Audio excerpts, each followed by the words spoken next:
कोई दिक्कत? Sir HCV में डाउट तो सेमीकंडक्टर का? सेमीकंडक्टर और बुकलेट में जो दिए थे एक्सरसाइज 1 और 2 शायद।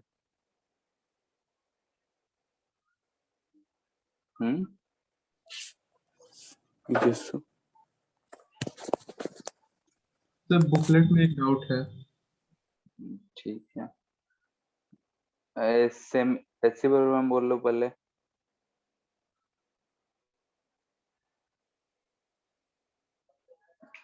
एचसी वर्मा में कौन सा है? सर एक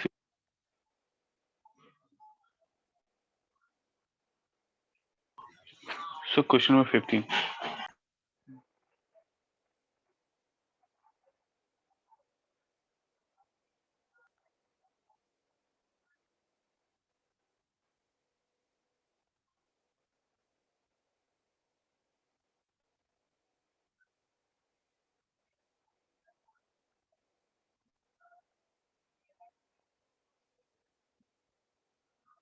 हाँ, तो इसमें क्या दिक्कत आ रहा है? सर मेरा रेंज कुछ और आ रहा है, 220 टू 230 और इसमें 20 टू 230 दिया हुआ। बोल रहा सेमीकंडक्टर मटेरियल है जो band cap of 1 electron volt. यहाँ पीसी जो है 1 इलेक्ट्रॉन वोल्ट है। इधर वैलेंस बैंड हो गया और इधर कंडक्शन बैंड हो गया। हम बोल रहा है कि अगर हम डोपिंग करते हैं तो create the acceptor level 1 milli electron volt, यानी पे यहाँ पे एक्सेप्टर लेवल आ जाएगा और यस इसका जो सर। डिफरेंस है 1 मिली इलेक्ट्रॉन वोल्ट।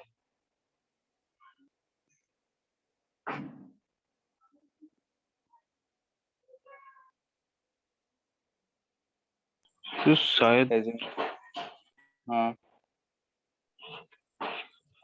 सर जो दो लेवल आया जो बैलेंस बैंड कम निकाल दिए शायद।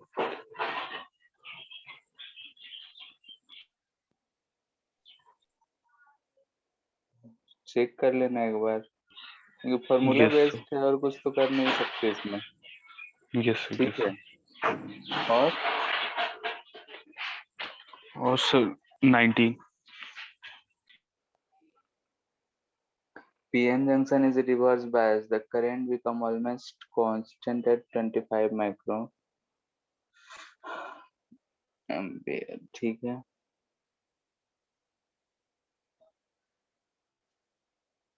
सर ड्रिफ्ट करंट हमेशा फ्लो करता है, रिवर्स में भी और फॉरवर्ड इलेक्ट्रिक बायस फील्ड में। है तो होगा ही ना। तो सर ग्राफ में वो शो क्यों नहीं किया? उसका भी इफेक्ट तो उसमें आया ही था। अब जैसे जो भी चार्ज फ्लो कर रहा है उसकी वजह से है। तो हम लोग ओपन सर्किट क्यों मानते हैं किस केस सर्किट में? में? सर इसमें रिवर्स बायस में ड्रिफ्ट करंट ऑलवेज फ्लो कर रहा है, मतलब तो रिवर्स बायस में क्या होगा कि रेजिस्टेंस उसका इनफाइनाइट हो जा रहा है, ये सर करंट बहुत कम हो जा रहा है। ठीक है ना, के बराबर नेग्लिजिबल अमाउंट में, तो उसे हम क्या मानेंगे? Open circuit. Find the value of the equivalent which is the diode is biased by bias 200। इसमें क्या दिक्कत आया? तो बस वही ड्रिफ्ट करंट के बारे में। तो इसमें तो डिफ्यूजन करंट का पूछ रहा है। यस तो वो ड्रिफ्ट करंट गिवन है, वो जो दिया हुआ उससे फिर हाँ, निकाल सकते हैं। तो ड्रिफ्ट हो रहा है तो उसमें हम लोग बोलते हैं ना कि थर्मल इक्विलिब्रियम, जब ये इक्विलिब्रियम कंडीशन आता है दोनों आपस में बराबर होता है। ठीक है, यस सर और वो टनल फैक्टर में है कि हाँ भाई आ रहा है। ठीक है। Yes sir. सो इसमें बहुत ज्यादा प्रिसाइज कैलकुलेशन दिया तो उसे स्किप कर सकते हैं। हाँ, मतलब अप्रोक्सीमेशन में ले सकते हो। तो इतना ज्यादा e to the power का कुछ वैल्यू ले ले रहा तो हाँ, तो उससे कोई दिक्कत नहीं है, मतलब लगभग में आना चाहिए कैलकुलेट करने के, अगर आ जाए तो। ऐसे एग्जाम में आता है तो उसका वैल्यू दिया रहता है, ठीक है, लॉग में या फिर का एक्सपोनेंशियल कुछ आता है, कुछ टर्म्स यूज होते हैं तो वैल्यूज दिए रहते हैं, ठीक है। Yes sir. ठीक है, बुकलेट में कहाँ पे है दिक्कत? क्वेश्चन 41। एक मिनट, एक्सरसाइज 1 में।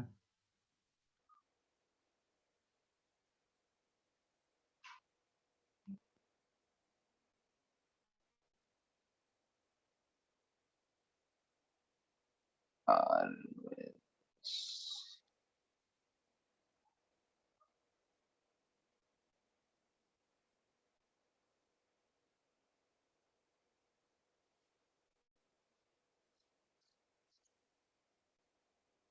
Exercise 1 question number 41। Yes sir. ठीक है, तो बोल रहा minority current in PN junction is from P from the n side to p side to n side, from n side to p side, as the junction is forward biased.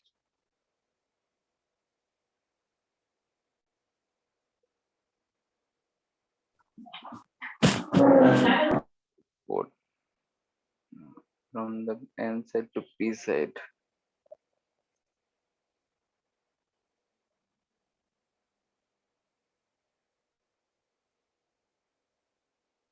Forward biased करेंगे तो p to n होगा। तो majority current T2N रहता है ना, हाँ, majority रहेगा, minority N2P रहेगा। माइनॉरिटी अलग डायरेक्शन में होगा। तो ड्रिफ्ट करंट का डायरेक्शन अलग रहता है ना।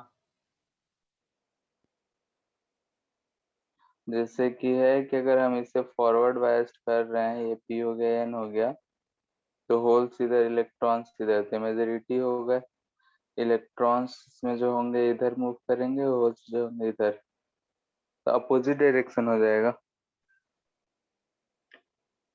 और इसे रिवर्स बायस करते हैं तो भी वही होगा, सी वाला होना चाहिए। सर लेकिन आंसर 1 दिया हुआ है। N2P तो इसमें जा रहा है, इसे अगर रिवर्स करके देखेंगे तब इसमें इलेक्ट्रॉन्स हैं इधर, तो पी जाएगा। इलेक्ट्रॉन्स जो माइनॉरिटी हैं, होल्स होंगे वो इधर ही जाएगा।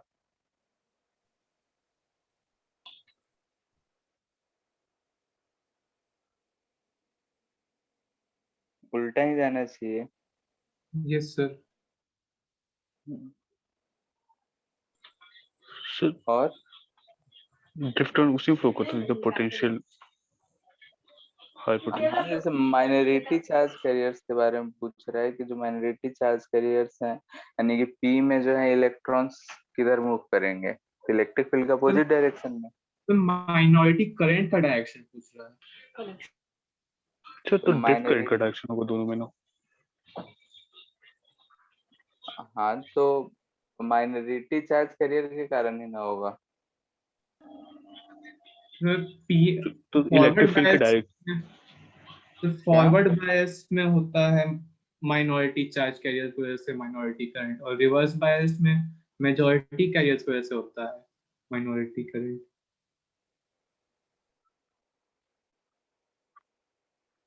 मैं तो माइनॉरिटी करंट अगर हम देखेंगे तो किधर से हुआ, P2, इसमें N2P और इसमें भी वही N2P ही आएगा फिर।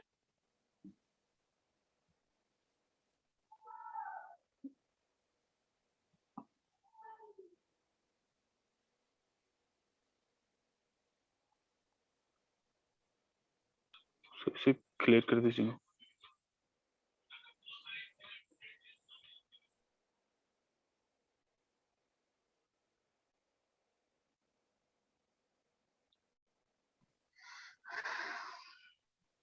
ठीक है, माइनॉरिटी करंट जो है वही बोल रहा है कि इलेक्ट्रॉन्स और होल्स में जो डिफ्यूजन हो रहा है और ड्रिफ्ट हो रहा है उसकी वजह से जो हम लोग बोलते हैं उसे ही बोलते हैं।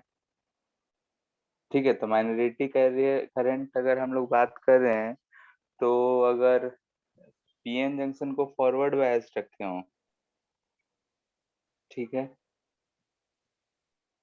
माइनॉरिटी करियर इसे माइनॉरिटी करंट उसे ही बोला जा रहा है जो कि हम लोग जो पहले पढ़े थे ना, drift current and diffusion current.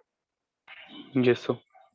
ठीक है, तो उस केस में अगर हम बोल रहे हैं कि पी है, ये एन है, इससे अगर हम लोग फॉरवर्ड बायस्ड करेंगे तो इसमें माइनॉरिटी करियर किधर जाएंगे, बोलो। सर अपोजिट डायरेक्शन जाएगा। इसमें होल्स होंगे, उस पे इलेक्ट्रिक फील्ड इधर की तरफ लगेगा, यस तो सर। इसमें इलेक्ट्रॉन्स जो माइनॉरिटी में होंगे वो इधर की तरफ भागेंगे और होल्स इधर माइनॉरिटी में होगा इधर भागेगा, यानी किसका अपोजिट एन टू पी जा रहा है, P to N. Yes sir.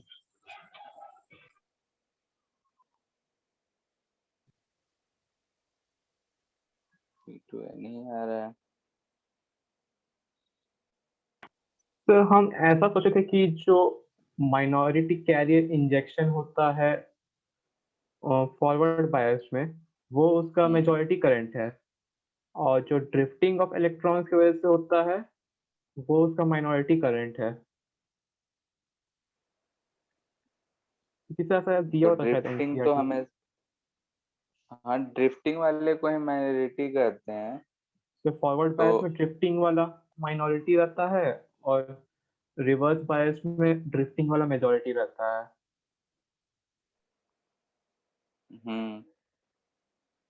Drift current क्या है, क्योंकि इसमें जो होता है इलेक्ट्रिक फील्ड उसी डायरेक्शन में आ जाता है। Yes sir. तो ड्रिफ्टिंग इस केस में अगर हम देखेंगे तो क्या आएगा, होल्स इधर इलेक्ट्रॉन्स इधर, यानी कि N to P, yes sir.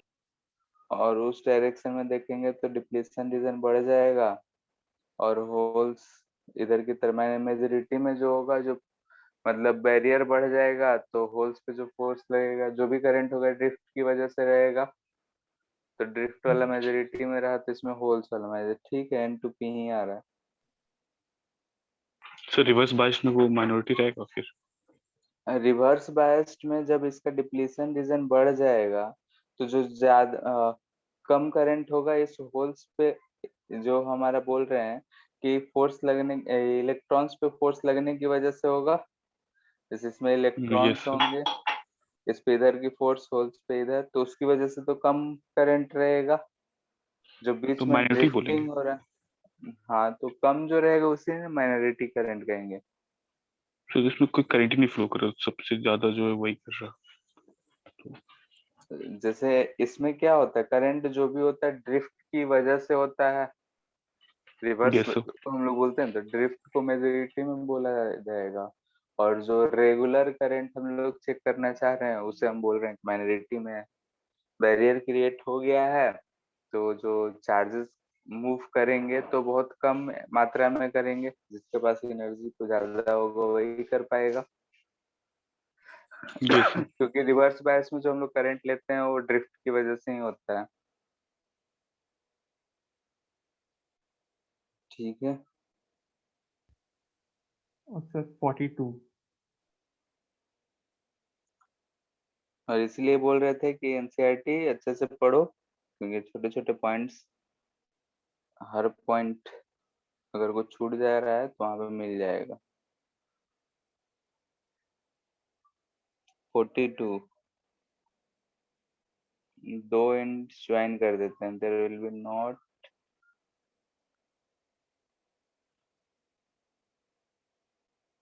अगर हम दोनों एंड को ज्वाइन कर देंगे तो क्या होगा,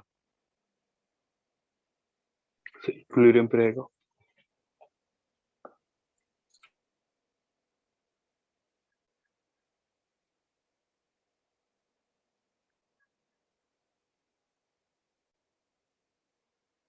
जैसे कि अगर हम डोपिंग कर दिए हैं, ठीक है, एक चीज और नहीं बोले हैं ये बात, लेकिन आज सुन लो, ये पी टाइप है, एन टाइप। अगर हम डोपी कर दिए तो इधर होल्स ज्यादा मात्रा में है, इधर इलेक्ट्रॉन्स ज्यादा मात्रा में है। ठीक है, ये जो हम बोल रहे हैं पी या एन टाइप, अलग अलग ही ले लेते हैं पहले। ये पी टाइप है, इसमें होल्स ज्यादा है, ये एन टाइप है, इसमें इलेक्ट्रॉन्स ज्यादा है। ठीक है, ये दोनों मटेरियल जो है, ये पॉजिटिव चार्ज होगा या निगेटिव चार्ज होगा या दोनों न्यूट्रल होगा? सर न्यूट्रल होगा दोनों। न्यूट्रल होगा, क्योंकि हम एटम उसमें डाले हैं, उस एटम में इलेक्ट्रॉन भले ही ज्यादा हो रहा है या फिर इलेक्ट्रॉन्स की कमी के कारण एक होल प्रोड्यूस हो रहा है। दोनों केसेस में हमारा यहाँ पे दिख रहा है कि हाँ, नंबर ऑफ चार्ज कैरियर्स बढ़ रहे हैं, लेकिन ओवरऑल जो मटेरियल है हमारा न्यूट्रल है। तो वैसे ही यहाँ पे भी होल्स और इलेक्ट्रॉन्स होते, ओवरऑल हमारा न्यूट्रल ही है। तो दोनों के बीच में पोटेंशियल डिफरेंस अभी नहीं होगा। जो भी पोटेंशियल डिफरेंस होगा वो इसी के बीच में होगा, जो हमारा बैरियर बना हुआ है उसी के बीच। क्लियर है? तो अब क्वेश्चन ये कह रहा है कि अगर हम इसे यहाँ एक वायर से कनेक्ट कर दें तो क्या चार्ज फ्लो होंगे? तुम लोग बताओ, होगा या नहीं होगा? नहीं होगा, क्योंकि पूरा मटेरियल के अंदर नहीं बना है इलेक्ट्रिक फील्ड। हाँ ठीक है, और इस दोनों एंड का अगर हम देख रहे हैं, दोनों एंड का में न्यूट्रल जोन ही हमें मिल रहे हैं। सो यहाँ पोटेंशियल तो डिफरेंट है ना, पी साइड और एन साइड का। सिर्फ बीच में है, ठीक है, इस रीजन में बना हुआ है। इधर सो क्या होल को हम लोग पॉजिटिव मानते हैं और इसको नेगेटिव, तो उसके हिसाब से भी देख सकते हैं। वही तो हम बोल रहे हैं यहाँ पे कि ये पॉजिटिव मानते हैं। ये ओवरऑल मटेरियल हमारा क्या पॉजिटिव था या न्यूट्रल था? P type P type positive, neutral है। सो ओवरऑल न्यूट्रल है। न्यूट्रल ही है ना। ये भी क्या हाँ, था, इसमें नंबर ऑफ इलेक्ट्रॉन्स ज्यादा है चार्ज करियर, लेकिन ये भी क्या है, एन टाइप, न्यूट्रल ही है। क्योंकि हमने एक एटम की जगह पे दूसरा एटम रखा था, तो एटम ओवरऑल न्यूट्रल ही था ना। भले उसका एक इलेक्ट्रॉन निकल के घूमने लगा तो इसमें मेजोरिटी में इलेक्ट्रॉन्स दिख रहे हैं, इसमें मेजोरिटी में होल्स दिख रहे हैं। ओवरऑल मटेरियल हमारा क्या है, न्यूट्रल ही। क्लियर है? न्यूट्रल है तो उसका पोटेंशियल कितना होगा? 0। तो वैसे ही यहाँ पे भी है कि बीच में हमारा एक बैरियर बन रहा है, लेकिन ओवरऑल मटेरियल जो होगा पोटेंशियल क्या रहेगा? 0 ही, क्योंकि ओवरऑल मटेरियल न्यूट्रल है। इसलिए हम बाहर से अगर किसी वायर से कनेक्ट करेंगे तो करंट नहीं मिलेगा। ठीक है, सो इसको इस तरह से नहीं सोच सकते थे, डिफ्यूजन करंट और ड्रिफ्ट करंट आपस में इक्विलिब्रियम पे तो कोई करंट फ्लो नहीं करेगा। तो वो तो अंदर की बात है ना, अंदर में इक्विलिब्रियम है। ठीक है, बाहर से अगर सोचा जाए तो अगर ऐसा कोई सोचे कि होल्स पॉजिटिव चार्ज है, इलेक्ट्रॉन्स नेगेटिव चार्ज है, तो इन दोनों को मिला दिए तो एक दूसरे की तरफ मूव करने चाहिए। होगा, जैसे कि हम लोग करते भी थे कि क्या है, इस पे अगर हम पॉजिटिव चार्ज से दे दिए, किसी कंडक्टर से कनेक्ट किए तो चार्ज फ्लो होता था, याद है? Yes sir. तो यहाँ पे वैसे नहीं सोचना है, क्योंकि मटेरियल जो है हमारा न्यूट्रल। ठीक है,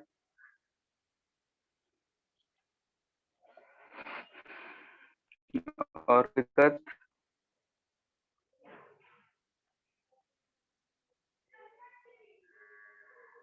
हो गया है बाकी? हेलो? सर, 57 से 60 अभी सॉल्व कर सकते हैं क्या? 57? तो 57, 58 और 60।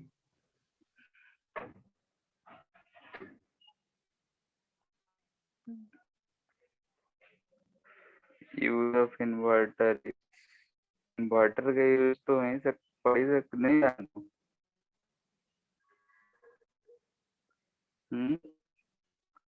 कॉमन एमिटर ट्रांजिस्टर है तो नहीं कर सकते हो। An oscillator is nothing but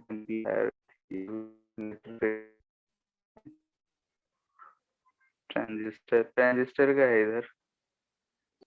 yes. ठीक है, वैसे सोच सकते थे, एनसीईआरटी पढ़े नहीं? तो जहाँ तक पढ़ा है तो वहीं तक पढ़ा है। ठीक है। एक्सरसाइज 2 में हो गया है। नहीं सर, एक्सरसाइज 1 ही हुआ अभी तक।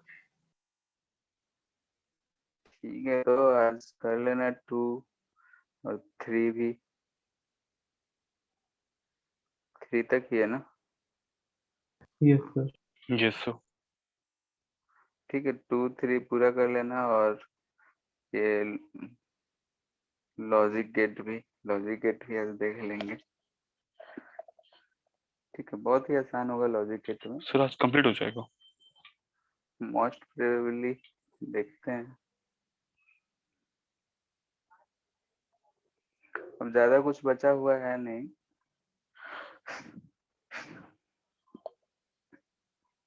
ठीक है, तो देखते हैं हम।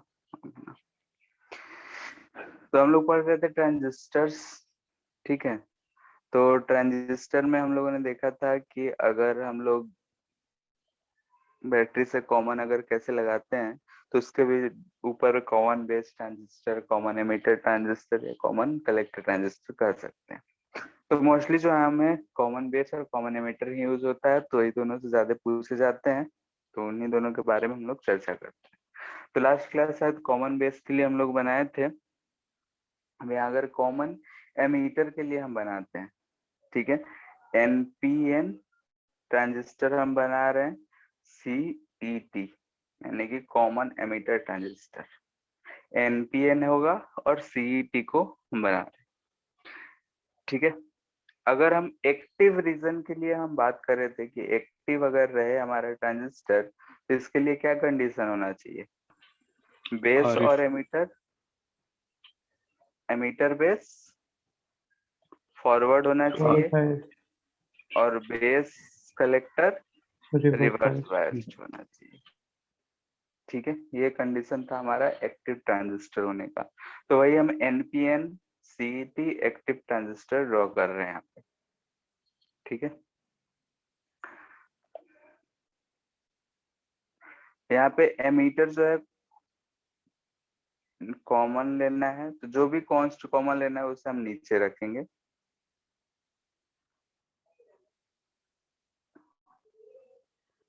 ठीक है, तो यहाँ पे हमें दिख रहा है कि इसमें बेस कौन सा होगा, ये एमीटर ये होगा, और कलेक्टर ये होगा।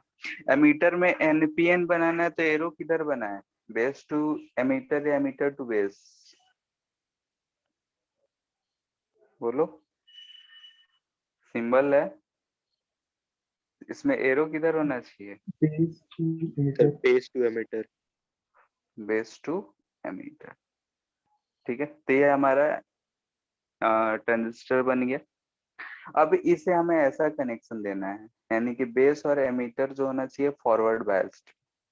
एनपीएन है, यानी कि हमें दिख रहा है कि बीच में पी है, उसे फॉरवर्ड यानी बेस को हायर पोटेंशियल पे रखना होगा एज कंपेयर टू एमीटर। तो हम लोग इस तरीके से इसको कनेक्ट करते हैं।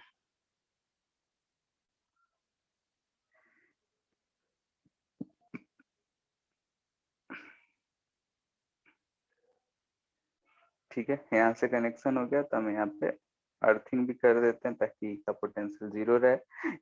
यहाँ पे वी इनपुट है, ये जिसे हम लोग बोलते हैं वीबीबी, ये रेजिस्टेंस आरबी,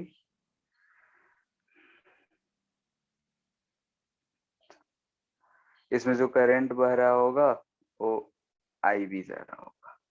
ठीक है, इस साइड में आते हैं, तो इधर भी हम एक ऐसा लोड रेजिस्टेंस लगाए हैं। इधर हमें रिवर्स बायस्ड में करना है, यानी कि सी को क्या करना पड़ेगा, हमें ऐसा एक हायर पोटेंशियल पर रखना पड़ेगा।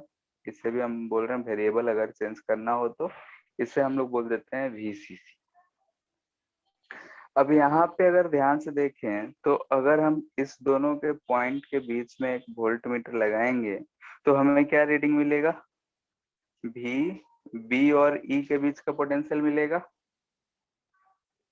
बी बी ई मिलेगा, क्योंकि यहाँ पे बी बेस है और इधर वाला एमीटर है, तो इस दोनों पॉइंट का पोटेंशियल डिफरेंस को हम बी बी ई बोलेंगे। वैसे ही इस दोनों के पॉइंट के बीच का अगर पोटेंशियल डिफरेंस हमें पता करना हो, तो हम लोग इसे बोलेंगे भी सी या भी सी। तो इस तरीके से हम लोग इसे कंस्ट्रक्ट कर लिए यहाँ पे कि हमारा जो एनपीएन ट्रांजिस्टर है वो भी फॉरवर्ड बेस बायस्ड, यानी कि एनपीएन होगा। तो एनपीएन में हम लोग देखे थे कि जो हमारा एरो होना चाहिए P2 यानी बेस टू एमीटर होना चाहिए, पीएनपी होता तो बाहर से अंदर की तरफ जा रहा होता। तो ये एनपीएन ट्रांजिस्टर दिख रहा है, कॉमन एमीटर है, यानी कि एमीटर को हम कॉमन रखे हैं, दोनों बैटरी से कनेक्ट करके ग्राउंडिंग करे हुए हैं। एक्टिव रीजन में है, यानी कि जो एमीटर बेस है वो भी फॉरवर्ड बायस्ड में है और बेस कलेक्टर जो है वो रिवर्स बायस्ड में है, यानी कि एक्टिव स्टेट में ये हमारा ट्रांजिस्टर है। ठीक है, तो इसी ट्रांजिस्टर से हम लोग समझते हैं कि कैसे क्या होता है। तो इधर वाला जो होता है इसे हम लोग बोलते हैं इनपुट पार्ट है, यानी कि यहाँ से हमें इनपुट मिलेगा और इधर से हमें आउटपुट मिलेगा, क्योंकि लोड रेजिस्टेंस इस तरह लगा हुआ है। तो इसके क्रॉस में जो पोटेंशियल हमें मिलता है, यानी कि VCC जो है, इसे हम लोग V आउटपुट बोलते हैं। ठीक है, इसके क्रॉस में जो पोटेंशियल हमें मिलेगा उसे हम V आउटपुट बोलते हैं। तो जो दिख रहा है कि VC जो है वही आउटपुट होगा। तो हम अगर KVL लिखना चाहें, यहाँ पे लूप 1 नाम दे देते हैं, यहाँ पे हम ऐसा एक लूप में घूम रहे हैं। ठीक है, तो इस लूप में घूमेंगे तो क्या लिखेंगे बताओ? VBB माइनस IB RB, और यहाँ से माइनस भी भी लिख सकते हैं इक्वल टू 0, क्योंकि बेस और एमीटर के बीच का डिफरेंस को भी लिख दिए हैं। क्लियर है इतना? ठीक है, तो ये चीज है। तो यहाँ से जो है ये जो हमारा VBB है यही हमारा इनपुट सोर्स है। तो यहाँ से हम भी इनपुट जो लिखते हैं वो लिखते हैं VB जो होगा इसके बराबर, यानी कि ये हमें दिख रहा है क्या है, B प्लस IB RB। ठीक है, तो ये हमें इनपुट मिल गया, क्या हमें इतना इनपुट मिलेगा, इसे इक्वेशन 1 लिख ले रहे हैं। और लूप 2 हम घूमते हैं सेकेंड आउटपुट वाले में। आउटपुट वाले में हम ऐसे घूमेंगे, इसे लूप 2 बोल रहे हैं। ठीक है, तो ये दोनों एंड, ये एंड और ये एंड का हम ऐसे ही VC लिख ही लिए हैं। तो इसके लिए घूमेंगे तो क्या लिखेंगे बताओ? VCE। ठीक है, ऐसा घूम लेते हैं ताकि लिखने में आसानी रहे। VCC माइनस, इसमें करंट किधर बहेगा? IC। So बोलो। C2 और ऐसा ही, R। और यहाँ से I निकल रहा होगा। ठीक है, I जो होगा यहाँ पे भी वो IC प्लस IB होगा। ठीक है, IB बहुत कम होता है तो हम इसे अप्रोक्सीमेटली IC जो लिखे थे सो लिखे थे। खैर I equal to IC plus IB लिख सकते हैं। अब यहाँ पे हम ये लिख सकते हैं VCC माइनस IC RL या RC बोल दिया जाता है लोड रेजिस्टेंस को। ठीक है, तो इसे हम RC लिख देते हैं माइनस VCE। So हाँ हम लोग P2N लेते हैं, क्या? P2N current. ये इधर क्या है, रिवर्स बायस्ड है तो N2P जाएगा ना इसमें। CB जो है वो कैसा है बोलो? बेस और कलेक्टर रिवर्स बायस्ड है तो उसमें किधर से किधर जाना चाहिए? N2P। ठीक है, तो यहाँ से ये चीज हमें आ रहा है। तो यहाँ अगर ध्यान से देखो तो VC को ही आउटपुट बोल रहे हैं, तो ये आउटपुट हम लिखेंगे तो ये VCE होगा, और ये हमें दिख रहा है कि और कुछ नहीं बल्कि VCC माइनस IC RC। ठीक है, तो ये दो इक्वेशन जो होते हैं हमारे लिए इसमें इंपॉर्टेंट होते हैं। अगर ऐसे सर्किट हमें अलग अलग बना के देगा तो इक्वेशंस लिखने आने चाहिए ऐसे। ठीक है, अब इसमें हम लोग 2-3 टर्म इसी के ऊपर में डिफाइन करते हैं, इसी के ऊपर में एम्पलीफायर या फिर सर्किट बनाना होगा तो इसी के इनपुट और आउटपुट के ऊपर हम लोग बना लेंगे कि ट्रांजिस्टर को हम सर्किट स्विच की तरह कैसे बिहेव करता हुआ देखेंगे और एम्पलीफायर की तरह कैसे देखेंगे। इसी दोनों इक्वेशंस के ऊपर हम लोग डील कर सकते हैं कि बी इनपुट इतना आ रहा है, बी आउटपुट इतना आ रहा है। ठीक है, कैसे? तो यहाँ पे आई बी आई सी दोनों हमें दिख रहा है। अगर हम यहाँ पे भी इनपुट बढ़ाएंगे तो आई बी भी बढ़ेगा और आई सी भी बढ़ेगा ना। जैसे कि अगर हम हाँ सर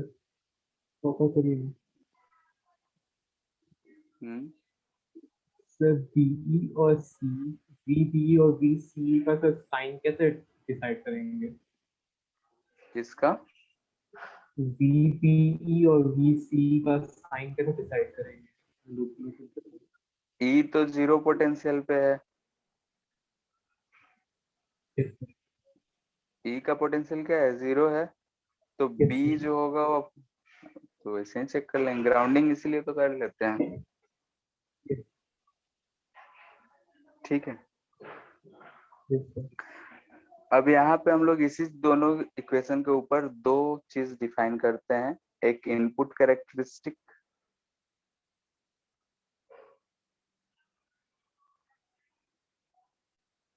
ठीक है, जो इनपुट इक्वेशन आया है इक्वेशन 1 उस पर डिपेंड करेगा।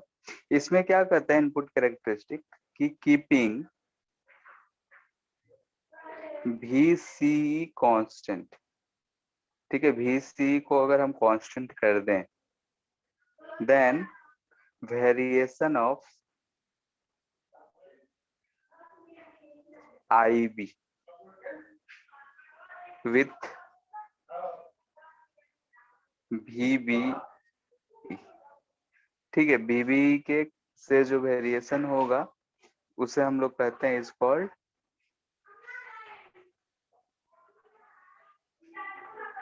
Input characteristic.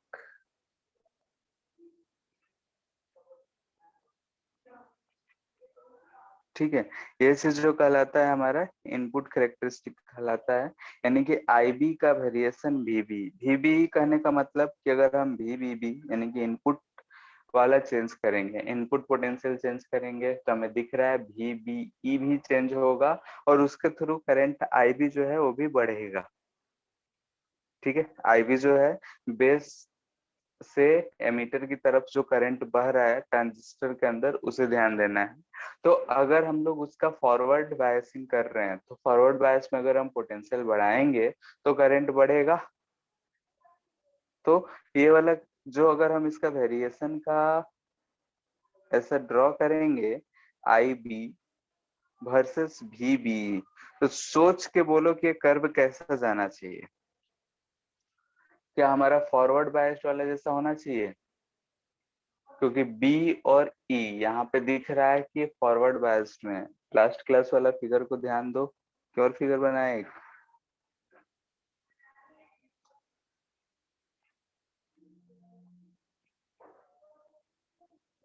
NPN है,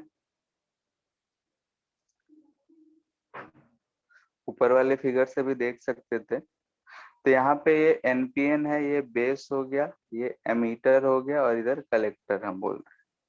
तो अगर हम बोल रहे हैं कि ये हमारा तो कॉमन हो गया, ठीक है, बस ध्यान देना है कि हाँ भाई बेस और एमीटर जो है फॉरवर्ड बायस्ड में है और यहाँ पे बेस और कलेक्टर को हम रिवर्स बायस्ड में रखे हैं। ठीक है, ये कॉमन बेस का सर्किट हो जा रहा है। तो यहाँ से हमें ये दिख रहा है कि ये वाला पोर्शन जो है ये हमारा फॉरवर्ड बायस्ड दिख रहा है और इधर रिवर्स बायस्ड दिख रहा है।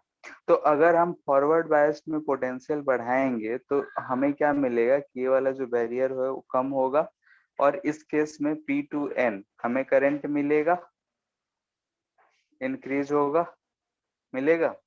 तो वही चीज यहाँ पे भी है कि अगर हम VC को कांस्टेंट रखते हैं, कैसे भी वेरिएबल हम रखे ही हैं VCC, उसको हम कैसे भी चेंज करके यहाँ पे हम VC यानी कि V आउटपुट को हम कांस्टेंट रखे हैं। ठीक है, VCC को वेरी करके जैसे भी करें।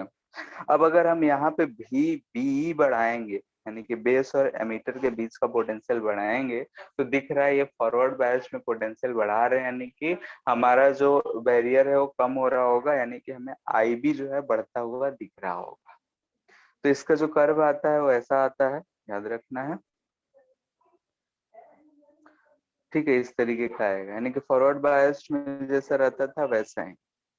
ठीक है, अलग अलग अगर पोटेंशियल पे देखें तो अलग अलग ऐसा कर्व आएगा। ये बोल रहे हैं VC जो है 10 वोल्ट अगर कांस्टेंट रखे थे, VC 20 वोल्ट अगर रखे थे, यानी कि पोटेंशियल बढ़ाते जाएंगे तो कर्व का स्लोप जो है और शार्प होता जाएगा। ये जो है कुछ दूर के बाद से इसलिए शुरू हो रहा है क्योंकि बैरियर थोड़ा होगा। जैसे सिलिकॉन अगर रखेगा तो सिलिकॉन के लिए 0.7 इलेक्ट्रॉन वोल्ट के बाद 0.7 वोल्ट के बाद ये जो है शुरू होता है। ठीक है, यानी कि जब जो पोटेंशियल पहले से बैरियर तो बैरियर, उसका 1.1 मान होगा। लेते हैं कि अगर बैटरी नहीं जोड़े थे तो कुछ तो पोटेंशियल बैरियर था ना, तो यस सर। उसको तोड़ने में भी थोड़ा बहुत पोटेंशियल तो हमें लगेगा ना। तो वही चीज कह रहा है कि ये थोड़ा सा आगे से फिर शुरू होगा और ऐसा शार्पली जाएगा। इसमें अगर हमें R इनपुट रेजिस्टेंस जो है ट्रांजिस्टर का पूछा जाए तो ये हम क्या लिखेंगे, delta VBE by delta IB। ठीक है, ये इनपुट रेजिस्टेंस है इसका, यानी कि ट्रांजिस्टर का। कैसा होगा, ये डायनेमिक नेचर का होगा, ओम्स लॉ को फॉलो नहीं कर रहा है। क्लियर है? तो ये यस कहलाता सर। हमारा इनपुट कैरेक्टरिस्टिक। अगर हम VCE को कांस्टेंट रखे, IB और VBE का वेरिएशन देखे तो। ठीक है, यानी कि एक्चुअली में अगर देखा जाए तो ये यही कहना चाह रहा है कि हम V आउटपुट को कांस्टेंट रख रहे हैं और V इनपुट को अगर हम चेंज कर रहे हैं तो ये जो करंट है वो कैसे वेरी कर रहा है, यानी कि जो बेस करंट है वो कैसा वेरी कर रहा है। बेस करंट यहाँ पे इनपुट करंट की तरह है। ठीक है, दूसरा है आउटपुट कैरेक्टरिस्टिक।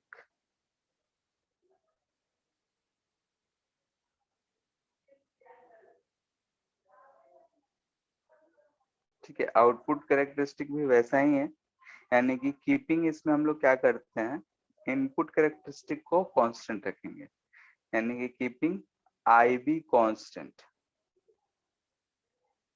ठीक है, IB को हम कांस्टेंट कर दिए, देन IC वर्सेस VCE जो कर्व होगा गिव्स आउटपुट कैरेक्टरिस्टिक। ठीक है, जब इसका वेरिएशन को अगर हम चेक करेंगे तो हमें कहलाएगा कि आउटपुट कैरेक्टरिस्टिक। इसमें हम क्या रखे हैं, IB को कांस्टेंट रखे हैं, ऊपर VCE को कांस्टेंट रखे थे, इसमें IB को कांस्टेंट रखे हैं। इसका अगर हम वेरिएशन देखते हैं तो वेरिएशन हमें देखना है क्या, VCE यानी कि जो टोटल आउटपुट आ रहा था या कलेक्टर एमिटर के क्रॉस पोटेंशियल था उससे IC का, तो क्या आएगा बताओ। C और E के बीच में हम पोटेंशियल बढ़ा रहे हैं और धीरे धीरे अगर हम बढ़ा रहे हैं IB को कांस्टेंट रखें, तो IB को कांस्टेंट रखें तो जैसे जैसे VCE को बढ़ाएंगे पोटेंशियल तो IC बढ़ेगा शुरू में, और जैसे रिवर्स है तो थोड़ा थोड़ा धीरे धीरे बढ़ेगा और जाके एक लिमिटिंग वैल्यू यानी सैचुरेशन लेवल पे कांस्टेंट वैल्यू मिल जाएगा। ऐसा ही होगा, जब ब्रेकडाउन होगा तो उस समय एक हमें कांस्टेंट करंट मिल जाएगा, नहीं कि किसी एक IB पे। तो इसमें जो होता है इस तरीके का हमारा कैरेक्टरिस्टिक मिलता है। जैसे जैसे अगर हम VCE बढ़ा रहे हैं अलग अलग IB पे, जैसे ये IB हम बोल रहे हैं कि 40 माइक्रो एम्पियर रखे हैं, ये जो IB है ये 50 माइक्रो एम्पियर है। IB करंट बहुत कम होता है तो उसी के ऊपर, तो यहाँ पे अगर हम अलग अलग IB पे देख रहे हैं तो हमारा IC जो है इंक्रीज करा फिर कांस्टेंट हो गया। ठीक है, यानी कि IC जो है रिवर्स वाला हम करंट की बात कर रहे हैं, तो वहां पे हम जैसे जैसे VC को चेंज कर रहे हैं, तो VC चेंज करने मतलब VC किस चीज से रिप्रेजेंटेड है, ध्यान से देखो तो IC पे है ही, VCC को हम मान लेते हैं कांस्टेंट रखे हैं, तो VCE बढ़ाएंगे तो IC बढ़ेगा। ठीक है, यहाँ पे अगर हम देख रहे हैं तो इन दोनों के बीच का पोटेंशियल अगर हम बढ़ा रहे हैं तो थोड़ा बहुत करंट जो है बढ़ेगा, तो वही करंट सर यहाँ पे जिसको रिप्रेजेंट कर NPN मार्क कर दीजिए ना हम्म सोर्स सर्किट में। हाँ क्या कर दें, NPN एम्पीरियन NPN नहीं समझ आ रहा क्या कहना चाह रहे हो। सर NPN डायोड है ना सर, उसमें मार्क कर दीजिए ना।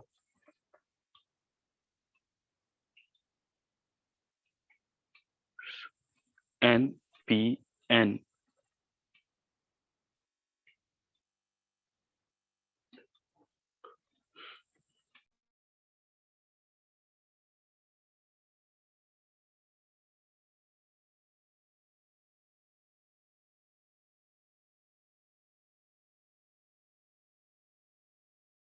अगर हम जो रेजिस्टेंस फाइंड करेंगे वो हमें आउटपुट रेजिस्टेंस मिलेगा, ये हमें क्या लिखना होगा, DC divided by delta IC। ठीक है, सर ये अगर हम बहुत के लिए आपका आवाज कट गया था। अच्छा ऊपर जब NPN हम बोल रहे थे तो हम वही बोल रहे थे कि NPN है, यानी कि बीच में P है, बीच में बेस होता है तो बेस P रहेगा और कलेक्टर और एमीटर जो होगा वो N रहेगा। ठीक है, यस सर। ठीक है। अब यहाँ पे ये आउटपुट कैरेक्टरिस्टिक से हमें आउटपुट रेजिस्टेंस मिलेगा, यानी कि जो भी हमारा आउटपुट ट्रांजिस्टर का रेजिस्टेंस होगा, तो कैसे हम फाइंड कर सकते हैं, तो delta C divided by delta IC से। क्लियर है, तो इस सब में हमें ऐसे ही सवाल पूछे जाएंगे, दिया रहेगा कर्व रहेगा तो उससे रेजिस्टेंस फाइंड करना, रेजिस्टेंस दिया रहेगा, पोटेंशियल डिफरेंस फाइंड करना, सर्किट देके KVL सॉल्व करवा सकता है, वो सब चीजें रहेंगी। अब इसी चीज को हम लोग कैसे एम्पलीफायर में यूज करते हैं और स्विच में करेंगे, तो उस चीज के लिए हम लोग देखते हैं। तो यहाँ फिर से इक्वेशन लिख रहे हैं, V इनपुट जो था वो हमारा कितना था, देखो V इनपुट यानी VBE plus IBRB, VBE plus IBRB and V output जो था यानी कि VCC माइनस ICRL या RC, यही दोनों था। अगर हम यहाँ से यस V सर। इनपुट और V आउटपुट का कर्व बनाएंगे तो कैसे बनेगा बताओ, दोनों इक्वेशंस है, जो वेरिएशन है उसके हिसाब से V आउट बोल रहे हैं, इधर हम बोल रहे हैं V इन, उल्टा आउटपुट विथ इनपुट ना। ठीक है, हम हॉरिजॉन्टल एक्सिस पे अगर इनपुट को चेंज कर रहे हैं तो जो हमारा आउटपुट मिलेगा वो कैसा मिलेगा। इनिशियली अगर हम बात करते हैं, ठीक है, तो इनिशियल केस में हमें जब हम V इनपुट बढ़ा रहे होंगे उस समय IB 0 था ना कुछ देर के लिए, बोलो करंट तो नहीं था, क्योंकि जो हमारा बैरियर था पहले कुछ था तो उसको तोड़ने के लिए हमें कुछ पोटेंशियल लगा था। ठीक है, तो अगर हम इनपुट बढ़ाते हैं तो शुरू में IB 0 है, IB 0 है तो IC भी 0 होगा क्योंकि करंट ही नहीं है। तो उस केस में हमें जो V आउटपुट मिलेगा वो VCC के बराबर ही मिलेगा। ठीक है, जैसे जैसे हम इनपुट करंट इनपुट पोटेंशियल बढ़ाएंगे वैसे वैसे हमें दिख रहा था IB भी बढ़ रहा था और IC भी बढ़ रहा था, और IC बढ़ते बढ़ते एक समय ऐसा भी आया था कि वो सैचुरेट हो गया था, एक कांस्टेंट लेवल हो गया था। वेरिएशन ऊपर दोनों ध्यान में है, कॉपी में देखो ध्यान से यस कि सर। अगर हम लोग इनपुट चेंज कर रहे हैं तो IB बढ़ रहा था, IC भी बढ़ रहा है, IC बढ़ते बढ़ते कांस्टेंट तक चला जा रहा है, नहीं किसी भी IB शुरू में देखें तो अगर इनपुट बढ़ा रहे हैं तो IB 0 है, तो IC भी 0 रहेगा। और उस समय अगर हमें V आउटपुट मिलेगा तो जो आउटपुट VCC बैटरी था उसी का पोटेंशियल मिलेगा, ठीक है। तो कुछ देर तक हमें ये ऐसा कांस्टेंट मिलेगा। इसके बाद जैसे ही हम B इनपुट बढ़ा रहे हैं वैसे वैसे IC भी बढ़ रहा है। IC देख रहा है कि यहाँ पे बढ़ा है, बढ़ते बड़ा शार्पली बढ़ा है। तो शार्पली बढ़ा है तो हमें दिख रहा है कि V आउटपुट भी शार्पली ऐसा घटेगा, तो ऐसा कुछ स्ट्रेट लाइन जाएगा, फिर ऐसा घटेगा और फिर ये कांस्टेंट हो जा रहा है, तो इधर आके हमें फिर से ये कांस्टेंट मिलेगा क्योंकि IC हमें कांस्टेंट मिल जा रहा है। क्लियर है? तो ऐसा कुछ हमें मिलता है। अब यहाँ पे हम लोग इसे 3 पार्ट में डिवाइड करते हैं, 3 रीजन में, first, second and third region. ये जो फर्स्ट रीजन है, ठीक है, ये जो है फर्स्ट रीजन, इसे हम बोल रहे हैं सेकेंड रीजन और इसे बोल रहे हैं थर्ड रीजन। तो ये तीनों रीजन जो है भी इनपुट कैसा है उसी को कैरेक्टराइज करता है। फर्स्ट रीजन हमें रिप्रेजेंट करता है कट ऑफ रीजन को, ठीक है, यानी कि इसमें करंट नहीं है। सेकेंड रीजन एक्टिव रीजन को, यानी कि इस रीजन में हमारा जो ट्रांजिस्टर होगा एक्टिव रहता है। और थर्ड यानी कि IC कांस्टेंट हो गया, आप कुछ भी चेंज कर रहे हैं तो कोई भी फर्क नहीं पड़ रहा है, यानी कि सैचुरेट हो गया, तो सैचुरेशन रीजन,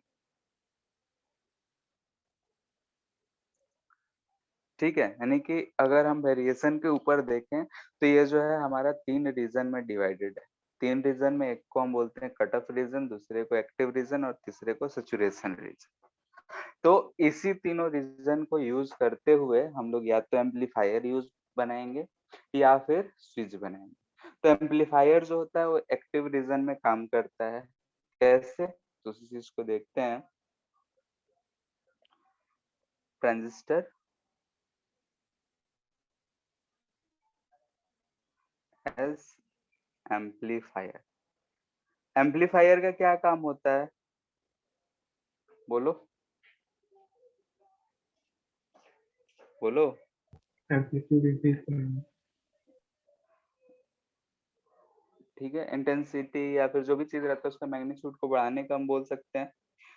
जैसे कि हम लाउड माइक यूज करते हैं तो माइक में भी एम्पलीफायर लगा होता है, हम बोलते धीरे धीरे हैं, वो फिर उस आवाज को एम्पलीफाई करके ज्यादा एम्पलीट्यूड में निकालता है। तो वही चीज होता है। तो मान लेते हैं कि ये ऐसा कुछ, ठीक है, थोड़ा ऐसा कुछ है, ठीक है। तो यहाँ पे हम लोग कैसे यूज करते हैं, तो अगर हम देखें इधर भी आउटपुट, इधर भी इनपुट, ऐसा है। इस एक्टिव रीजन में ही, इसके लिए जो हम लोग बोलेंगे कि एक्टिव रीजन ही यूज होता है, ठीक है। कैसे? जैसे कि अगर हम मान लेते हैं कि इस पोजीशन पे हम कोई एक इनपुट दे रहे हैं, ठीक है। जैसे कि अगर हम बोले कि एक ये इनपुट वेव है, कोई भी इनपुट है, यहाँ पे इसका एम्पलीट्यूड कुछ A1 है। तो अगर हम इसका देखते हैं तो इसका जो वेरिएशन हमें आउटपुट मिलता है ऐसा कुछ मिलता है, ठीक है। इस लाइन पे अगर हम आउटपुट को रिप्रेजेंट करेंगे, ठीक है, तो ये जो है स्लोप बहुत ज्यादा है, तो हमें ऐसा कुछ मिलेगा। फ्रीक्वेंसी सेम रहता है लेकिन जो एम्पलीट्यूड हमें मिलेगा, दिख रहा है कि A2 जो है ग्रेटर देन A1 है,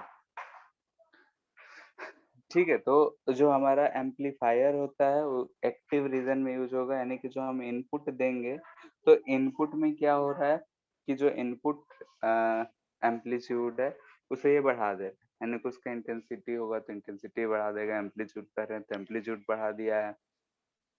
यानी कि किसी भी चीज को एम्पलीफाई करने में ये काम करता है, ठीक है, यानी कि उसका मल्टीप्लाई कर, यानी कि अगर कोई भी चीज हो, जैसे साउंड वाला ही लिए तो साउंड वेव है तो उसका एम्पलीट्यूड के टर्म में बात करें तो उसका एम्पलीट्यूड को बढ़ाने में काम करता है।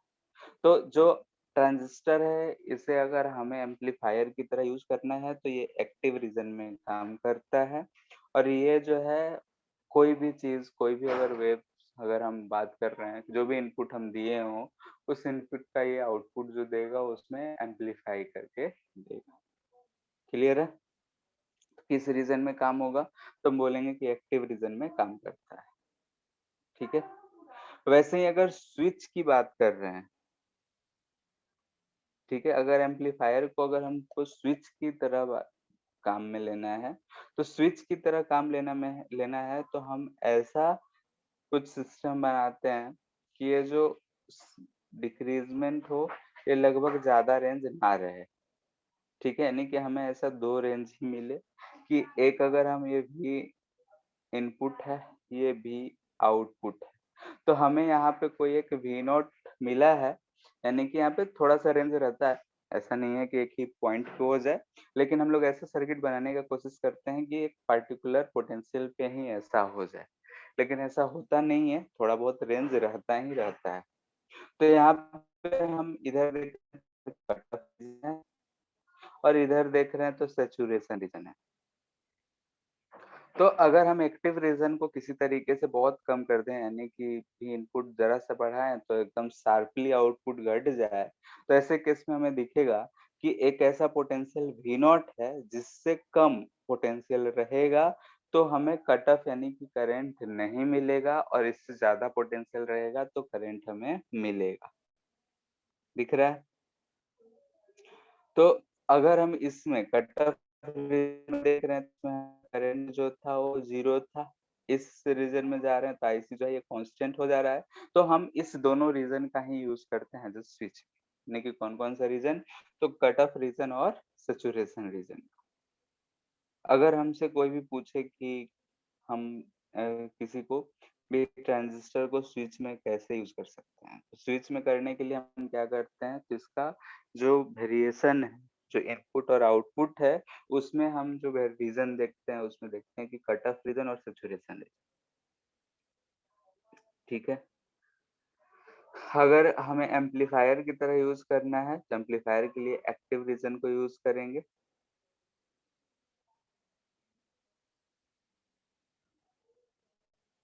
ठीक है, यानी कि ऐसा सर्किट हो जिसमें करंट कट जाए, स्विच ऑफ कहलाएगा। करंट अगर कांस्टेंट जाए तो स्विच ऑन कहलाएगा। ठीक है, यानी कि इसमें आउटपुट जो करंट आईसी था उसे ही हमें देखना है।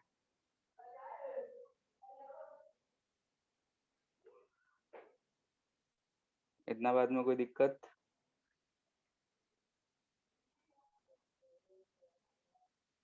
अब इससे रिलेटेड कुछ टर्म्स जो इसमें यूज होते हैं वो सब टर्म्स देख लेते हैं कि करके। जिसे कहा जाएगा करंट गेन। करंट गेन, ठीक है, यहाँ पे नोट करना है, ये हम बीटा से यहाँ लिखेंगे।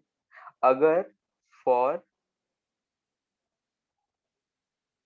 सीबीटी होता, कॉमन बेस ट्रांजिस्टर होता, इसके लिए हम लोग करंट गेन जो लिखते हैं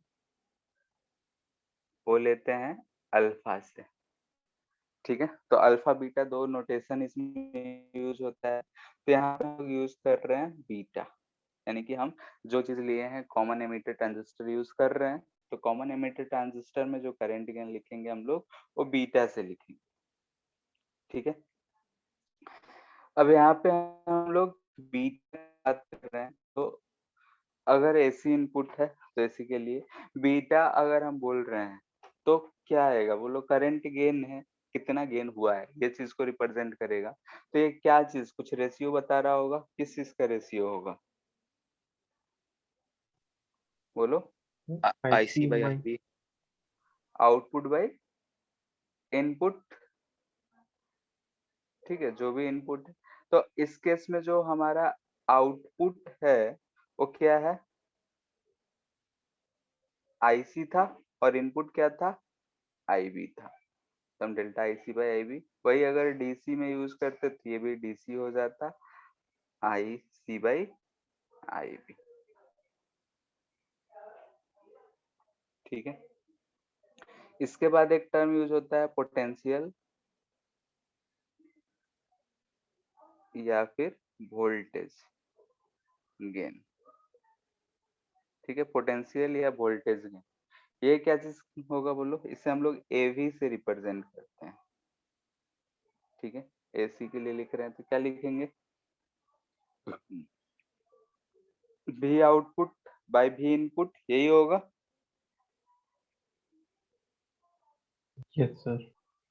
वी आउटपुट को हम क्या लिख सकते हैं, रेजिस्टेंस के फॉर्म में, रेजिस्टेंस और करंट के फॉर्म में, delta IC into R output जो हम निकाल रहे थे वो चीज divided by delta IB into R input, क्योंकि आर आउटपुट क्या आया था,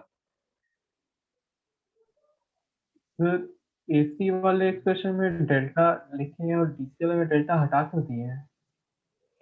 डीसी अगर कर रहे हैं तो क्या होगा कि किसी पार्टिकुलर करंट के बारे में बात कर रहे हैं, एसी में वेरिएशन फ्लक्चुएशंस को ले रहे हैं इसलिए। तो डेल्टा आईसी का वैल्यू क्या होगा? किसका, डेल्टा आईसी का वैल्यू क्या होगा? Delta IC, yes sir. उसमें चेंज दिया रहेगा कि हम इतना चेंज कर रहे हैं आईबी, तो डेल्टा आईसी कितना होगा, जैसे कि या तो कर्व दे देगा हमें, ठीक है, उसमें पूछेगा कितना चेंज के लिए बताओ, क्योंकि आर अगर हम आउटपुट भी यूज करेंगे तो चेंज के लिए ही यूज करेंगे। ठीक है, तो जैसे कि यहाँ पे कर्व सब आया है ना, यहाँ पे तो delta V C by delta I C लिखे हैं, यानी कि हम थोड़ा सा चेंज के लिए ही बात करेंगे, तो उसी चेंज का रेंज के बारे में बोलेगा कितना रेंज के लिए बताओ। ठीक है, तो वही डेल्टा हमें यूज करना होगा। भी आउटपुट था, वी सी, भी इनपुट था, भी बीई। ठीक है, तो भी सी को हम लिख सकते हैं कितना, delta I C into R output, और इसे डेल्टा आई बी इंटू, ये चीज हमें दिख रहा है ध्यान से देखो तो, और कुछ नहीं कि beta, delta I C by delta I B जो था बीटा था, into R output by R input, R output by R input और कुछ नहीं बल्कि क्या है, रेजिस्टेंस गेन। ठीक है, तो यहाँ पे हम रेजिस्टेंस गेन जो है ये हम बोल रहे हैं R output by R input. ठीक है, और इसमें जो रेजिस्टेंस है वो भी कांस्टेंट नहीं है, ये बात ध्यान रखना, डायनेमिक होता है, जिस रेंज के लिए देगा उस रेंज पे ये भी चेंज होता रहेगा। ठीक है, कंडक्टर वालों जैसा नहीं होगा।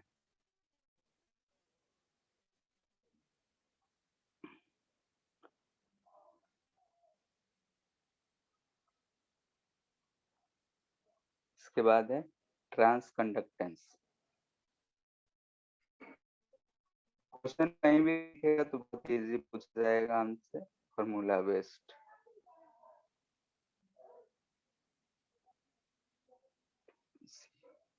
ट्रांस कंडक्टेंस, इसे हम लोग स्मॉल जीएम से लिखते हैं। ठीक है, हम डिफाइन करते हैं, defined as ratio of a small change in output current to input voltage। ठीक है, ध्यान रखना है ट्रांस कंडक्टेंस क्या है, ratio of output current by input voltage at constant output voltage. ठीक है, यानी कि हम इस केस के लिए, यानी कि कॉमन एमिटर ट्रांजिस्टर है, इसके लिए अगर हम लिखेंगे जीएम तो क्या लिखेंगे, आउटपुट करंट क्या था, तो डेल्टा, पहले लिख लेते, delta output by we input, भी आउटपुट जो होगा कांस्टेंट होगा, तब के लिए ये जीएम डिफरेंट। ठीक है। For CET common emitter transistor के लिए अगर हम जीएम लिखते हैं तो इसमें आउटपुट जो था वो डेल्टा आईसी था, इनपुट जो था वो भी बीई था, और कब कर रहे हैं तो जब भी सीई को हम कांस्टेंट रखें। ठीक है, भी सी को हम कांस्टेंट रखे हो उस समय जो इन दोनों का रेशियो है उसे हम बोल रहे हैं कि ट्रांस कंडक्टेंस है। ठीक है, इस चीज को अगर हम सॉल्व कर ले थोड़ा सा तो हम इसे जीएम इक्वल टू लिख सकते हैं beta AC into 1/r input.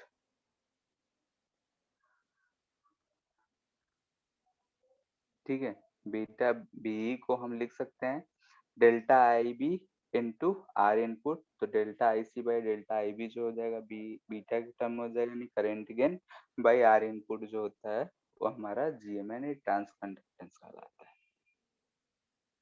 ठीक है, और लास्ट में इस कंडीशन को, इस पे डायरेक्टली क्वेश्चंस पूछे गए हैं, पिछले साल शायद नीट में भी था, रिलेशन बिटवीन अल्फा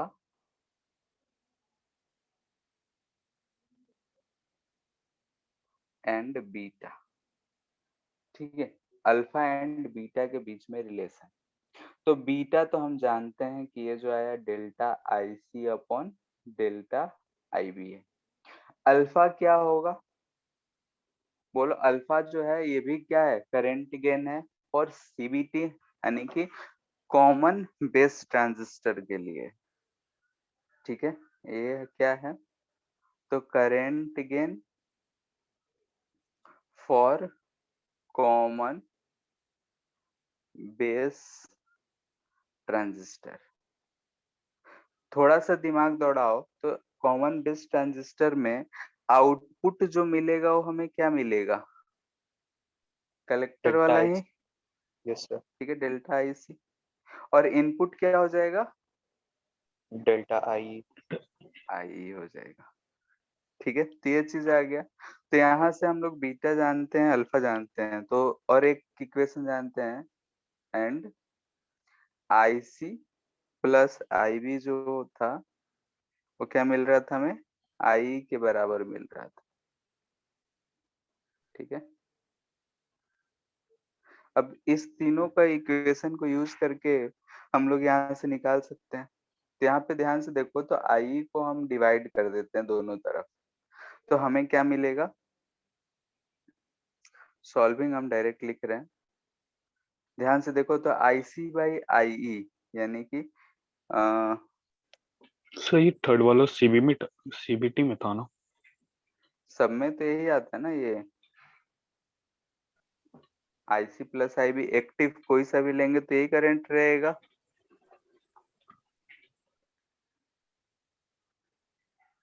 रहेगा ना,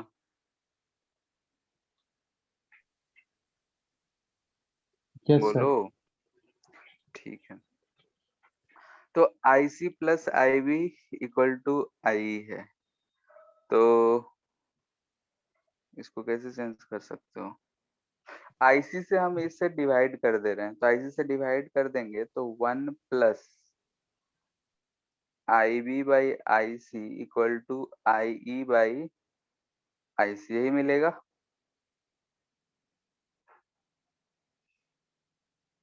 इक्वेशन थर्ड, इसे हम थर्ड इक्वेशन। ठीक है, यहाँ पे ध्यान से देखो तो और कुछ नहीं बल्कि क्या दिख रहा है, 1 बीटा दिख रहा है इक्वल टू 1 अल्फा, यही रिलेशन हो गया। तो इसमें डेल्टा नहीं लगाएंगे? लगाएंगे तो इसमें भी तो डेल्टा आ जाएगा, मतलब रिलेशन हम निकाल रहे हैं ऐसे ही डायरेक्टली लिखकर। Yes sir. तो इसे सॉल्व कर लेंगे तो अल्फा इक्वल टू हो जाएगा beta by 1 plus beta, directly इस पे क्वेश्चन पूछे गए हैं, या फिर बीटा को अल्फा के टर्म में लिखेंगे तो क्या मिलेगा 1 माइनस 1 बाई अल्फा, यानी कि alpha by alpha minus 1 minus नहीं 1 माइनस अल्फा होगा। 1 को इधर लेंगे, ठीक है।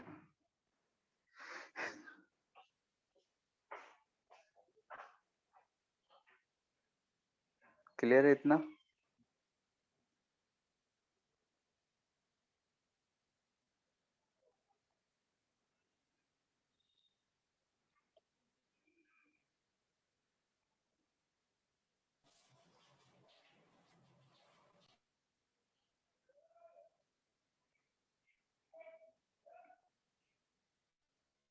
Yes sir.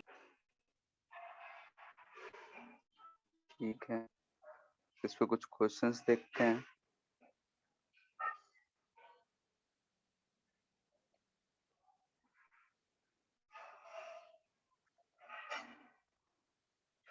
बोल रहा है कि DC current gain in CB configuration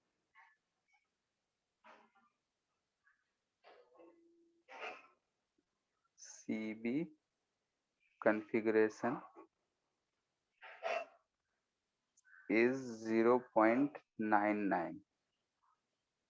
Find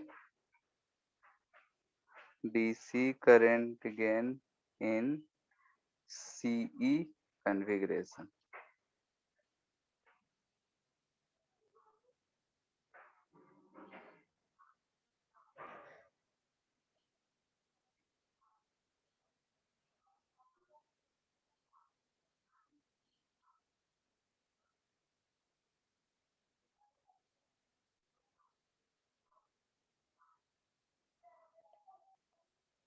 पहला तो आ गया होगा। एक सेकंड।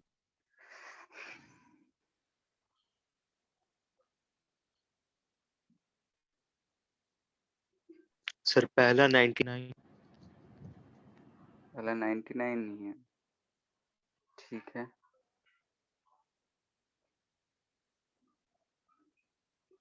ये क्या दिया हुआ है? सीबी कॉन्फ़िगरेशन है, यानी कि अल्फा दे रखा है। सी कॉन्फ़िगरेशन यानी हमसे बीटा पूछा जा रहा है, तो बीटा इक्वल टू क्या होता है? Alpha by 1 minus alpha. ये चीज खुद से हमको जानना था, तो 1 माइनस 0.99 करेंगे तो 99 हमें। सेकेंड,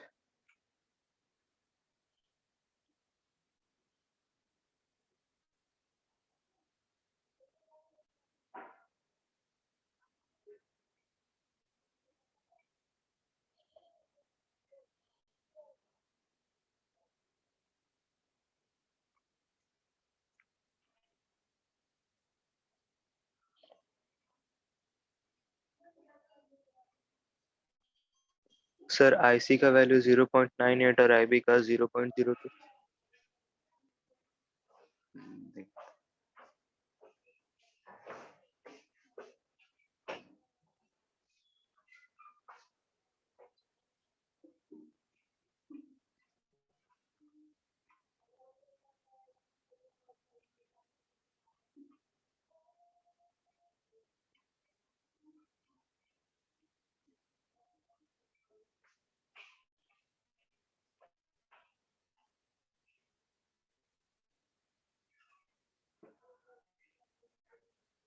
एक क्वेश्चन भेज रहे हैं ग्रुप में।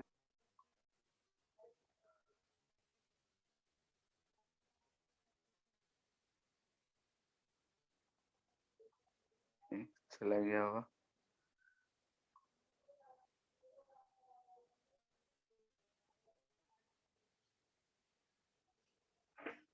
क्या गया?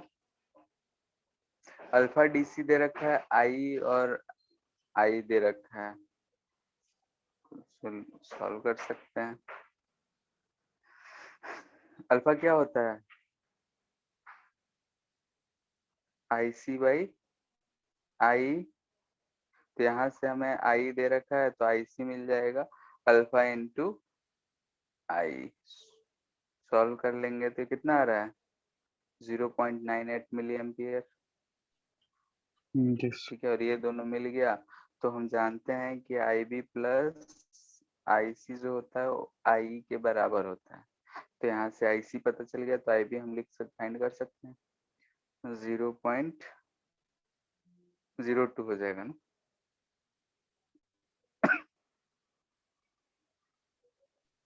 तो सेमीकंडक्टर जेईई एडवांस के सिलेबस में है। पहले आता था, अब तो नहीं।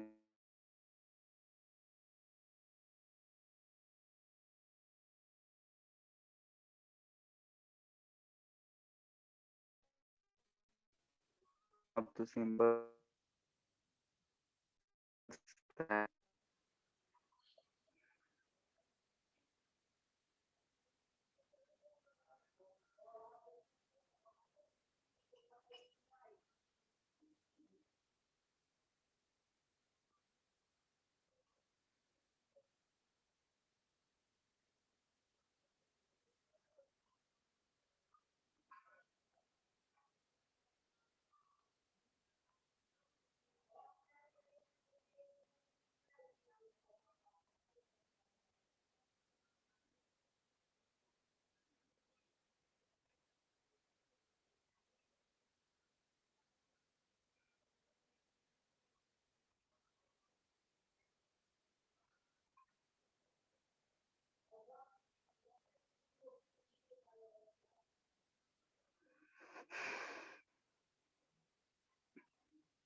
आ गया पहला।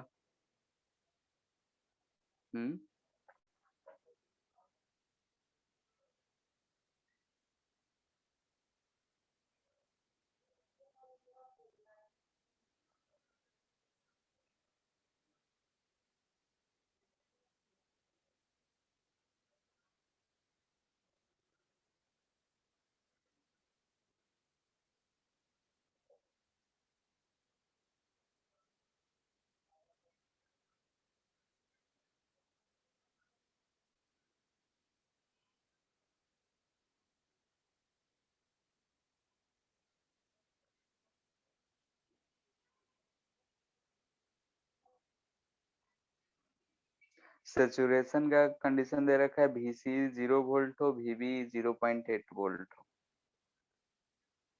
ठीक है, तो उसमें हमें IB पूछ रहा है।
आ गया पहला। देखो कि अगर हम IC निकाल सकते हैं, VC दे रखा है, VCC दे रखा है, RC दे रखा है, तो सेकेंड वाले इक्वेशन से हम लोग यहाँ से निकाल सकते हैं आईसी। आईसी आ गया तो आईबी आईसी बाई बीटा होता है, तो फाइंड कर लिए।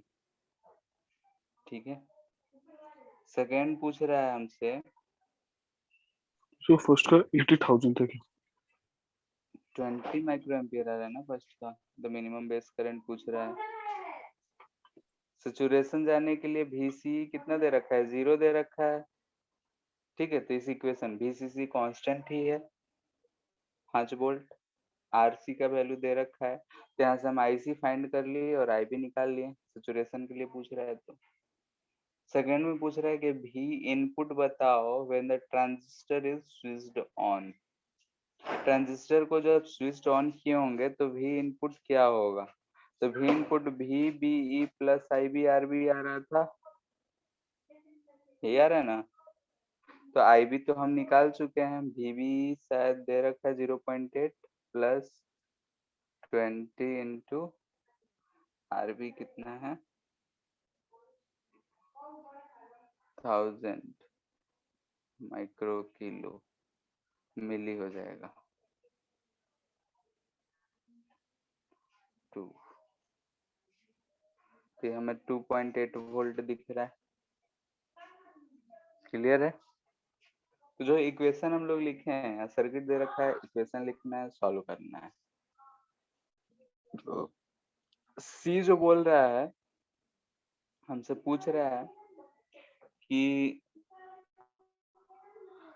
Find the range of V input for which the transistor is switched off and switch on. यानी कि भाई हमसे पूछ रहा है कि एक्टिव रीजन का रेंज क्या है। वही मतलब हुआ।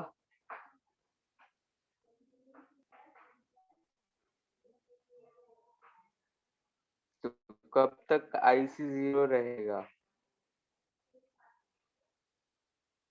बोलो।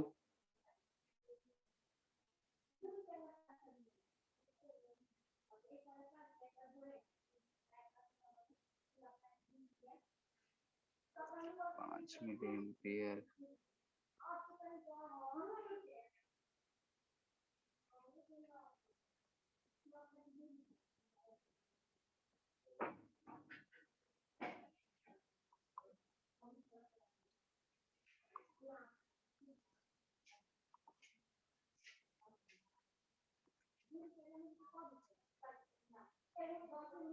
आ गया लास्ट वाला।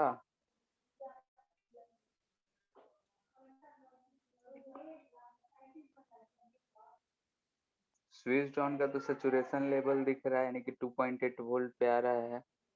ठीक है, तो 2.8 से VCC 5 है तो 5 तक रहेगा।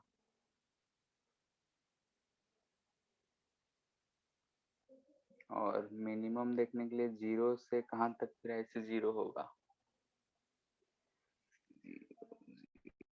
0.8 वोल्ट।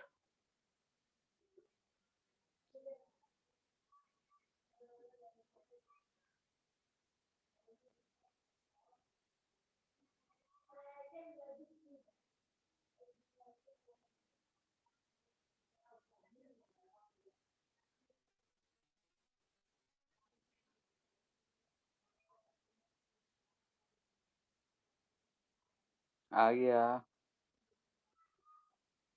देखो यहाँ ध्यान से, तो सर 2 मिनट VI रखिएगा। जो है VB प्लस IBRB है। IB 0 होगा तो VI क्या होगा, मैक्सिमम 0.8। तो दिख रहा है कि V इनपुट अगर 0 से 0.8 रहा तो कट ऑफ रहेगा। ठीक है, उसके बाद सैचुरेशन कब आ रहा है, तो VI जब 2.8 वोल्ट आ जा रहा है तब सैचुरेशन आया है। और ये जो है मैक्सिमम 5 तक से जा रहा है, तो जहां तक भी लिमिट दे रखा हो 5 वोल्ट दिया है तो इस समय तक सैचुरेशन आएगा। तो 0.8 तक कट ऑफ रहेगा। जैसे IB इसमें VBE है, ठीक है, तो बेस और एमीटर यानी कि IB जब नहीं है तो VBE किस चीज को रिप्रेजेंट कर रहा है, जो बैरियर है उसी चीज को। ठीक है, तो भी इनपुट तब तक अगर हम देंगे 0.8 तक तो उस समय तक तो ये क्या रहेगा, करंट जीरो ही मिलेगा। मिलेगा, बोलो। सिंपल सा Yes, आई sir. भी जीरो करेंगे तो भी इनपुट क्या मिल रहा है, 0.8। तो जीरो से यहाँ तक कट ऑफ रहेगा। फिर दिख रहा है कि 2.8 पे सैचुरेशन पहुंच गया है, तो 2.8 के आगे रहेगा सैचुरेशन बीच में। यानी कि अगर पूछ बोलता कि एक्टिव कितने कहाँ से कहाँ रहता, तो 0.8 से लेके 2.8 तक। ठीक है, ठीक है। तो इसे कंप्लीट करना हम लोग का लॉजिक गेट रह गया है और एक फीडबैक सर्किट। तो फीडबैक सर्किट एनसीईआरटी से पढ़ लेना, कुछ है नहीं उसमें। ठीक है, बस एक बार रीडिंग डाल लेना कि क्या है। और लॉजिक गेट भी चाहो तो पढ़ सकते हो बुकलेट से, उसमें कुछ है नहीं, फिर भी हम लोग आधे घंटे टाइम ले लेंगे। ठीक है, सर कल हम लोग क्लास भी है मैग्नेटिज्म पे। कल सुबह कर सकते हो क्या? कल तो नहीं, परसों रहेगा। ठीक है, परसों तुम लोग का केमिस्ट्री क्लास कब से कब है? केमिस्ट्री का हाँ, 1 सेकंड। 8:30 से 1 बजे तक शायद रहता, तो शाम 1 बजे में से कर पहले ही लो खत्म तुम हो लोग। जाता।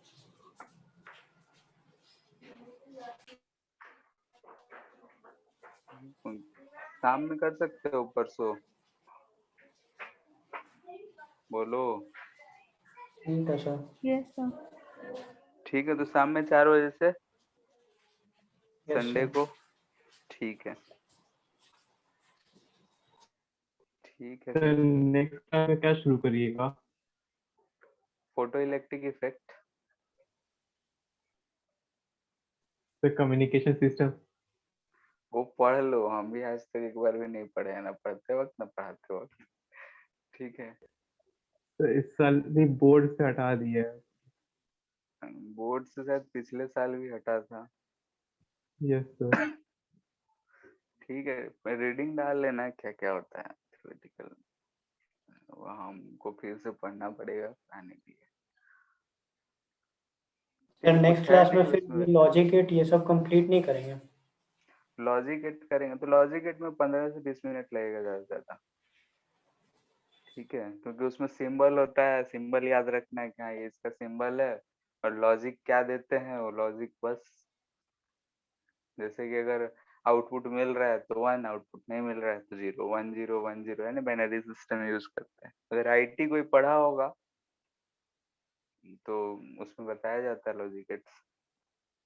ठीक है, बहुत ही इजी चीज है, लेकिन सिंबल याद रखना पड़ेगा कि हाँ भाई किस चीज को रिप्रेजेंट कर रहा है। ठीक है, यस। Thank you sir.